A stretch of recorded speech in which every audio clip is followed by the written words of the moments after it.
សួស្តីបងប្អូនទាំងអស់គ្នាបាទថ្ងៃនេះខ្ញុំមកថតទិដ្ឋភាពនៅមាត់សមុទ្របាទនៅក្នុងស្រុកខ្លងយ៉ៃខេត្តត្រាតប្រទេសថៃបាទដោយឮព័ត៌មានបាននិយាយថានៅតំបន់ខ្លះទឹកសមុទ្រស្រកចុះយ៉ាងលឿនបាទខុសប្រក្រតីបាទដល់ពេលអញ្ចឹងទើបធ្វើឲ្យបងប្អូនខ្មែរយើងដែលធ្វើការនៅក្នុងប្រទេសថៃជាពិសេសបងប្អូនដែលធ្វើការនៅជាប់នឹងមាត់សមុទ្របាទតាមកោះតាមអីហ្នឹងគាត់មានការព្រួយបារម្ភបាទដោយសារកាលពីថ្ងៃទី28កន្លងមកនេះនៅក្នុងប្រទេសមីយ៉ាន់ម៉ាហើយនៅក្នុងប្រទេសថៃហ្នឹងមានហេតុគ្រោះធម្មជាតិរញ្ជួយដីបាទដោយពុកម៉ែបងប្អូនបានជ្រាបស្រាប់ហើយបាទ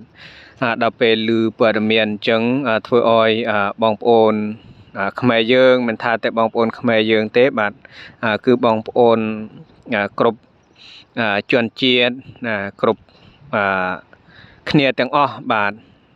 ជាពិសេសនៅក្នុងប្រទេសថៃនោះមានការព្រួយបារម្ភបាទដោយហេតុកើតម្សិលមិញនឹងមានការធ្ងន់ធ្ងរបាទធ្វើឲ្យមនុស្សស្លាប់ហើយនឹងបាត់ខ្លួននោះជាច្រើនបាទអញ្ចឹងទៅកើតមានការព្រួយបារម្ភហើយមានអ្នកឆាតមកសួរខ្ញុំបាទអំពីព័ត៌មាននេះហើយខ្ញុំបានមកមើលរហូតបាទបានមកមើលមាត់សមុទ្រណាថ្ងៃនេះខ្ញុំមកច្រើនដងហើយមកកាលពីព្រឹកប្រហែលជាម៉ោង10ហើយម៉ោង12បាទពេលដែលខ្ញុំមកកន្លែងនេះទឹកសមុទ្រធម្មតាទេបាទអត់មានការស្រកចុះខ្លាំងនោះទេបាទហើយកាលពីថ្ងៃត្រង់នោះទឹកច្រើនជាងនេះបាទហើយឥឡូវល្ងាចម៉ោង5បាទល្ងាចម៉ោង5មានភ្លៀង1មេធំបាទអញ្ចឹងទឹកស្រកចុះជាងកាលពីមិនទាន់ភ្លៀងបាទដោយជាទូទៅទឹកសមុទ្រកាលណាភ្លៀងវានឹងស្រកចុះជារឿងប្រក្រតីជាធម្មជាតិបាទខុសពីតំបន់ផ្សេងបាទតាមស្រុកស្រែហ្នឹងកាលណាភ្លៀងទឹកឡើងបាទហើយកាលណាឈប់ភ្លៀងទឹកស្រកបាទតែនៅសមុទ្រកាលណាភ្លៀងទឹកស្រកបាទហើយខែ12ខែ1ដែលមិនមានខែភ្លៀងនោះគឺទឹកនឹងឡើងបាទហើយទឹកថ្លាមែនទែនប៉ុន្តែខែ5ខែ6នោះពេលដែលភ្លៀងច្រើនសមុទ្រនឹងស្រកបាទស្រកឃើញបាត់ដីបាទពេលខ្លះទូធំនឹងចូលអត់បានទេបាទមុននឹងចូលត្រូវមើលព័ត៌មានឧតុនិយមសិនបាទគេមានតារាងគេភាសាថៃហៅថាតារាងណាមដើម្បីមើលថាម៉ោងប្រមាណទឹកឡើងម៉ោងប្រមាណទឹកស្រកដើម្បីចេញទូបាទដើម្បីចេញទូឲ្យបានបាទកាលណាទឹកស្រកខ្លាំងទូគឿងបាទចេញអត់បានទេហើយនៅក្នុងពេលនេះទឹកស្រក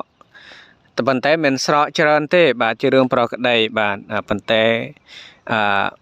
មានតំបន់មួយបាទតំបន់មួយដែលសារព័ត៌មានផ្សាយនោះគឺថាឃើញទឹកសមុទ្រស្រកខុសប្រក្រតីបាទហើយខេត្តត្រាតជាខេត្តមួយដែលជាប់នឹងសមុទ្របាទហើយសមុទ្រធំល្វឹងល្វើយណាស់បាទទៅជាប់នឹងសមុទ្រ